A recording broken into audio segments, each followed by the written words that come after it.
Hello children, today we are going to discuss about measurement of time. So by looking at the word measurement, do you recall few examples which you studied in your previous class? Yes, measuring the length of a line or measuring the length and breadth of a room and measuring the height of a person. All these examples you can relate to the topic measurement. But now we are going to measure the time. How about measuring the time? We can find out the time only by looking at the clock. But how about our ancestors when where clocks were not at all available in those days, where clocks were not invented in those days? They measured time only with the help of the nature. Any idea about it, how they measured time with the help of the nature? With the shadow of the sun. They make use of the shadow of the sun, and they make use of the phase of the one new moon to the next new moon, and the time from one sunrise, from the day the sunrise starts till the sunrise sets in the evening. So this is how they measure time in those days. So I'll give you because nature has a habit of repeating themselves after some definite intervals of time.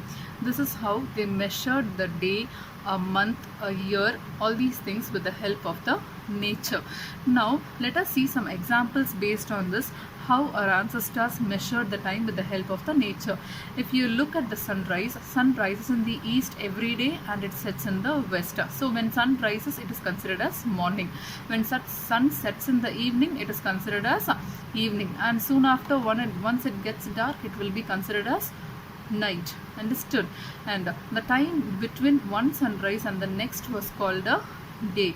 So today if one sunrise comes and the next day again they are going to see the next sunrise, that will be considered as next day. Got it? Now how about a month? A month will be measured from one new moon to the next new moon. So this is how a month will be measured, because every month we are getting a new moon, right? And how about a year then? The time taken by the earth to complete one revolution of the sun is called as a year. Yes, but we cannot go to the space, or we cannot find out whether the earth is rotating or something else. So how do they predict all these things? Even with the help of the climatic changes also. So we have four different seasons, right? Like summer season, rainy season, winter season and autumn season. Based on these seasons also, they have predicted the year. Now you understood how our ancestors measured the time in those days without the clock. Nowadays, clocks or watches perhaps the most common time measuring devices. Nowadays, with no other go, we have to make use of these devices to measure the time. Got it? And have you ever wondered how clocks and watches measure time? Any idea about it? In some or the other form, they make use of the periodic motion. So what do you mean by a periodic motion? Which is nothing but an object will move at a certain interval of time and it comes back to rest, which is called the periodic motion.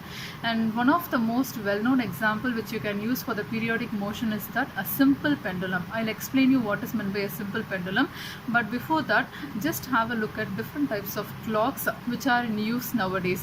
A wall clock with a pendulum here. So each and every hour, once the hour needle strikes the hour, what will happen? The pendulum will swing to the left and to the right. And here is a table clock where you can even set an alarm. Even a digital clock here is there here. And nowadays we are setting alarm in our mobile phone itself.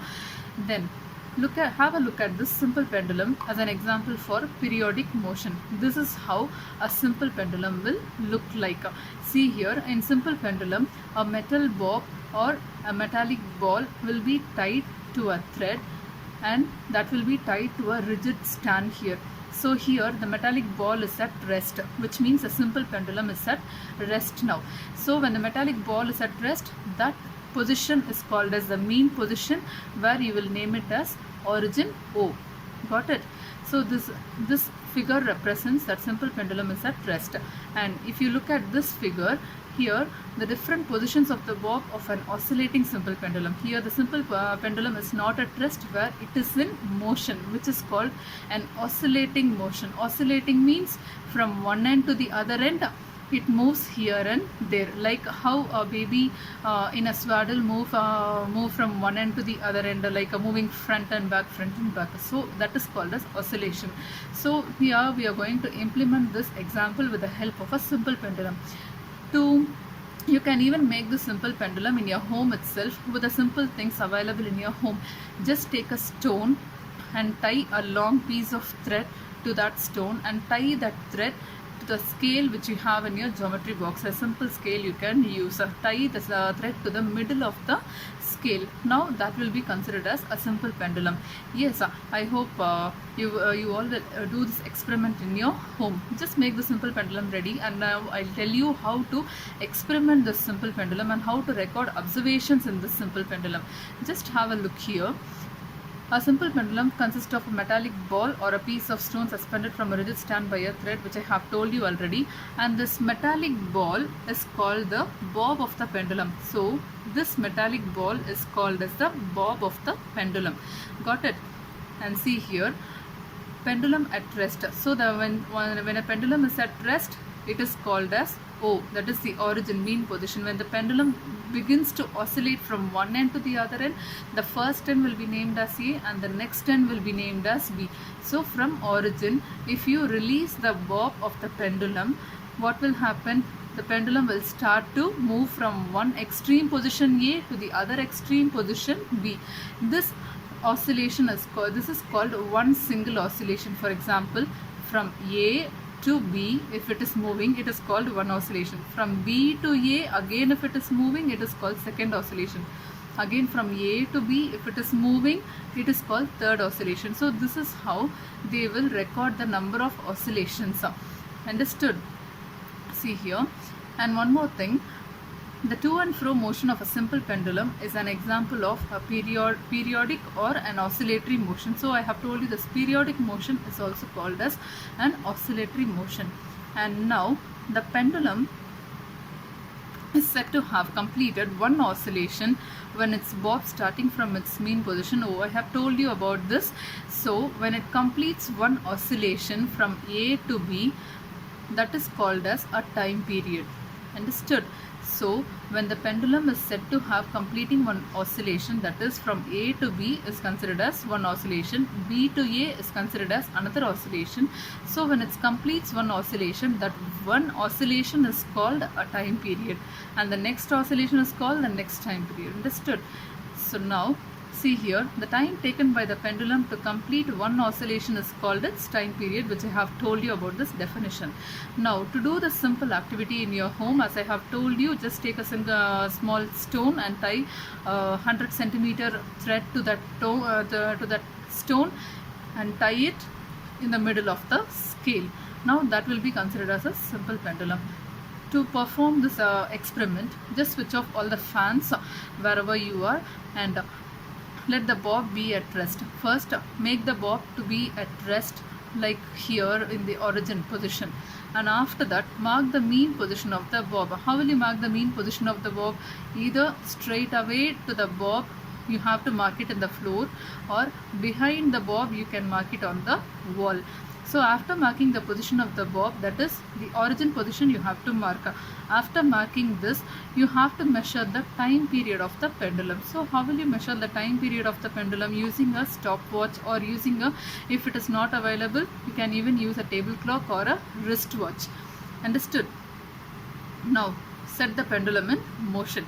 Just release the pendulum slightly. Once it starts to move from one end to the other end, start to count the number of oscillations. Here you are going to measure the time of the pendulum just to take 20 oscillations. So to take 20 oscillations, what will you do? From A to B will be considered as first oscillation. From B to A will be considered as second oscillation. From again A to B, it will be considered as third oscillation. So it keeps repeating and you will count till you get 20 oscillations, and just make a note of the time, how much time it is taking to complete 20 oscillations. Like when you look at this table, you will be able to understand. See here, the first observation is shown for your example. See here, the time period of a simple pendulum. Time taken for 20 oscillations is 42 seconds. That is, when the pendulum is at rest, you should not stop the clock. You should not start the clock. Once you start to move the bob of the pendulum, you have to start the stop clock. So what will happen? The time keeps running and you will just make a note of the oscillations alone. Once you get 20 oscillations, immediately stop the clock. Yes, and make a note of the seconds, how many seconds it took or how many minutes it took to take 20 oscillations. After this, you have to measure the time period. So how do you think this 2.1 seconds has come here? How many oscillations we have took here? 20 oscillations. So in 20 oscillations you got 42 seconds. So in 42 seconds you got 20 oscillations. So 42 divided by 20 will give you this 2.1 seconds. Understood? So this is how you have to take the observations. So based on this table, you record the other observations similarly for the next 20 oscillations.